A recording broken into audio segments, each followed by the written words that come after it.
ఆ ఎంపీలు పొలిటికల్ గా ఎందుకు యాక్టివ్ మోడ్ లో కనిపించడం లేదు? లేనిపోని విషయాల్లో వేలు పెట్టి నెత్తి మీదకి తెచ్చుకోవడం ఎందుకని అనుకుంటున్నారా? లేక ఇతర కారణాలు ఉన్నాయా?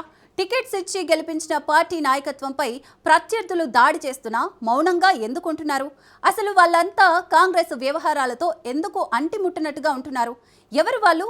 ఏంటా మ్యూట్ మ్యాటర్? ఇంతకీ టీ కాంగ్రెస్ ఎంపీల పైన గాంధీ భవన్ వర్గాల్లో ఎలాంటి చర్చ జరుగుతోంది? అసలు ఎంపీలైన తర్వాత పార్టీకి అంటిముట్టనట్లు వ్యవహరిస్తున్న నేతలెవరు? Watch the story.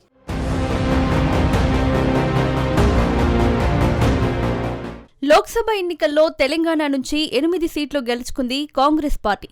ఆ ఎన్నికల టైంలో గెలిచిన కొత్తల్లో తప్ప తర్వాత ఎప్పుడూ గాంధీ భవన్ ముఖం చూసిన పాపాన పోలేదు మెజార్టీ లోక్సభ సభ్యులు. తెలంగాణలోని హస్తం పార్టీ ఎంపీలు కనిపించడం లేదని పార్టీ వర్గాల్లోనే చర్చ జరుగుతోంది. ఎంపీ ఎన్నికల ముందు ఎక్కడ పడితే అక్కడ కనిపించిన ఆ నేతలు ప్రస్తుతం చూద్దామంటే కూడా కనిపించడం లేదు. టికెట్ తీసుకునే ముందు పదే పదే గాంధీ భవన్ మెట్లు ఎక్కిన ఆ నేతలు ఇప్పుడు ఎంపీలుగా ఎన్నికైన తర్వాత గాంధీ భవన్ కి ముఖం చాటేస్తున్నారట. సరే, పార్టీ ఆఫీస్కి రావడం రాకపోవడం అన్నది వాళ్ల ఇష్టం గాని కనీసం ప్రతిపక్షాలు ప్రభుత్వాన్ని టార్గెట్ చేస్తున్న టైంలో కూడా నోరు తెరవకపోతే ఎలాగన్నది మెయిన్ క్వశ్చన్. రోజుకో రకమైన ఇష్యూతో అధికార పక్షాన్ని ఇరుకున పెట్టే ప్రయత్నం చేస్తోంది ప్రధాన ప్రతిపక్షం. ప్రతిపక్షాలు అధికార పార్టీపై విమర్శలు చేస్తుంటే కనీసం మెజార్టీ ఎంపీల నుండి ఎలాంటి స్పందన లేదనే చర్చ జరుగుతోంది.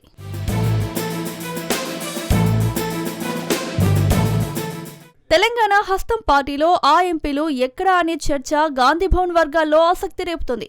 సీఎం ప్రభుత్వంపై ప్రతిపక్షాలు ఘాటుగా విమర్శలు చేస్తుంటే ఎంపీలు ఎందుకు మాట్లాడడం లేదు, లేకపోతే మనకెందుకులే అని లైట్ తీసుకుంటున్నారా అనే చర్చ గాంధీభవన్ వర్గాల్లో జోరుగా సాగుతోంది.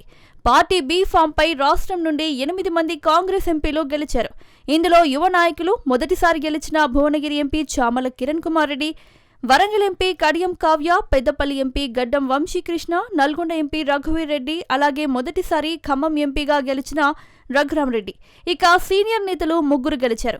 ఇందులో Nagarkurnool MP Mallu Ravi, Mahabubabad MP Balram Naik, Zaheerabad MP Suresh షెట్కార్లు ఉన్నారు.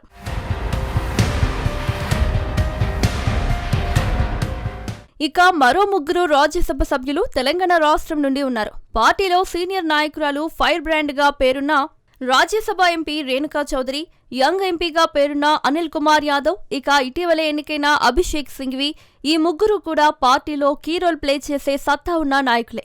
పార్టీ కోసం కష్టపడిన వారు, పార్టీ లాయలిస్టులు అనే పేరున్న నాయకులే. అయితే ప్రతిపక్షాలు అధికార పార్టీ అమలు చేస్తున్న సంక్షేమ పథకాలపై, కొత్త పాలసీలపై ఘాటుగా విమర్శలు చేస్తుంటే ఎవరూ స్పందించడం లేదనే విమర్శలు వస్తున్నాయి. ప్రభుత్వం పైనే కాదు, సీఎం, డిప్యూటీ సీఎం, మంత్రులపై ప్రతిపక్షాలు సెటైర్లు వేసినా, విమర్శలు చేసినా స్పందించడం లేదనే చర్చ హస్తం పార్టీలో జోరుగా సాగుతోంది.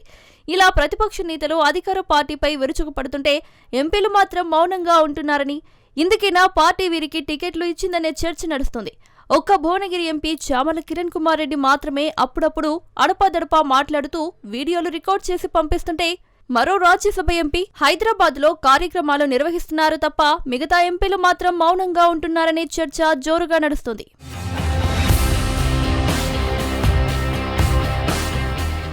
ఇక మొదటిసారి గెలిచిన యువ నేతలు గడ్డం వంశీకృష్ణ, రఘువీర్ రెడ్డి, కడియం కావ్య, అలాగే ఖమ్మం ఎంపీ రఘురాం రెడ్డి అయితే ఇప్పటి వరకు ఎక్కడా మాట్లాడినట్లు కూడా కనిపించలేదు.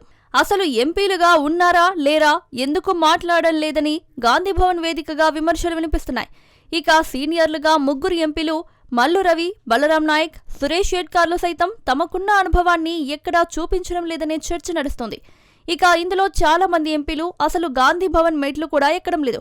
కేవలం రాష్ట్ర కాంగ్రెస్ వ్యవహారాల ఇన్ఛార్జ్ వచ్చినప్పుడు నిర్వహించే సమావేశాలకు తప్ప ప్రెస్ మీట్లు పెట్టింది లేదు. ప్రతిపక్షాలు చేస్తున్న కౌంటర్స్ కి రీకౌంటర్ చేసింది లేదనే విమర్శలు వినిపిస్తున్నాయి. ఒకప్పుడు మల్లు రవి నిత్యం గాంధీ భవన్ లోనే అందుబాటులో ఉండి నాగర్ కర్నూలు ఎంపీ టికెట్ దక్కించుకుని ఎంపీ అయిన తర్వాత మాత్రం ఆయన అసలు గాంధీ భవన్ మెట్లే తొక్కడం లేదని విమర్శలు వినిపిస్తున్నాయి.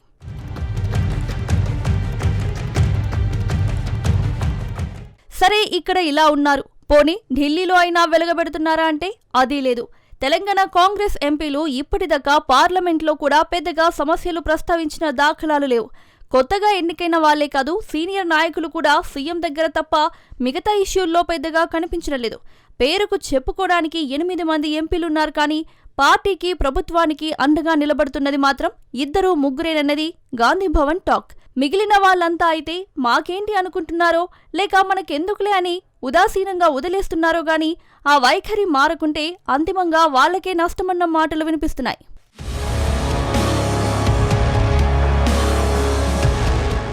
తెలంగాణ కాంగ్రెస్ ఎంపీల పరిస్థితి విచిత్రంగా ఉందని పార్టీ వర్గాల్లో గుసగుసలు వినిపిస్తున్నాయి. టికెట్ కావలసినప్పుడు మాత్రం పార్టీ కోసం అంకిత భావంతో పనిచేస్తామని, ప్రతిపక్ష పార్టీలకు కౌంటర్గా మాటల తూటాలు పేలుస్తామని చెప్పిన నేతలు తీరా ఎంపీలుగా గెలిచిన తర్వాత పూర్తిగా సైలెంట్ అయిపోవడం పట్ల హస్తం శ్రేణులు అసంతృప్తి వ్యక్తం చేస్తున్నాయి. మరి ఇప్పటికైనా ఎంపీల వైఖరిలో మార్పు వస్తుందా? ప్రతిపక్ష పార్టీల విమర్శలకు ధీటుగా స్పందిస్తారా? తీరు మార్చుకొని ఇప్పటికైనా గాంధీ భవన్ మెట్లు ఎక్కుతారా అనేది వేచి చూడాల్సిందే.